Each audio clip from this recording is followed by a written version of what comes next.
आप सभी को मेरा प्यार भरा नमस्कार।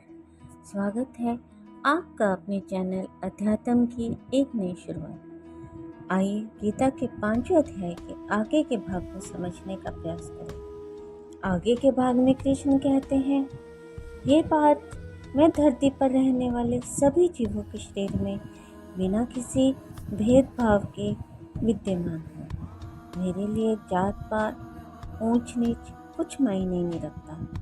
मैं सदैव से निर्दोष हूँ। मैं आसक्ति से और घृणा से परे हूँ।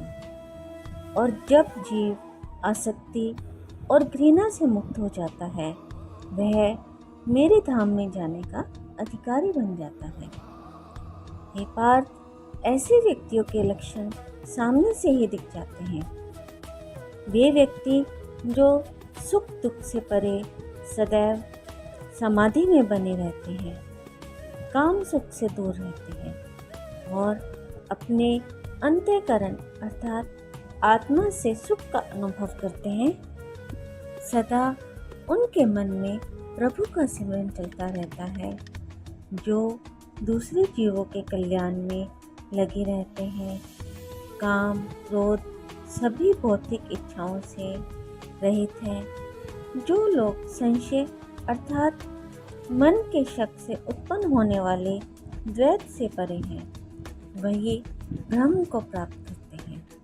अर्थ, जब जीव कृष्ण भक्ति में रम जाता है, वह अपने आध्यात्मिक स्वरूप की पहचान कर लेता है और फिर भक्ति द्वारा ही परमेश्वर को समझता है।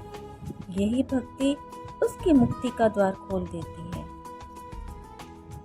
और इस अवस्था को पाने के लिए मैंने अष्टांग योग अर्थात 8 विधियों का पालन करने की विधि बताई, जो है यम, नियम, आसन, प्राणायाम, प्रत्याहार, धारणा, ध्यान और समाधि। आगे कृष्ण कहते हैं, सभी बुद्धिजीवी शांति प्राप्त करने के इच्छुक रहते हैं, पर पा नहीं पाते।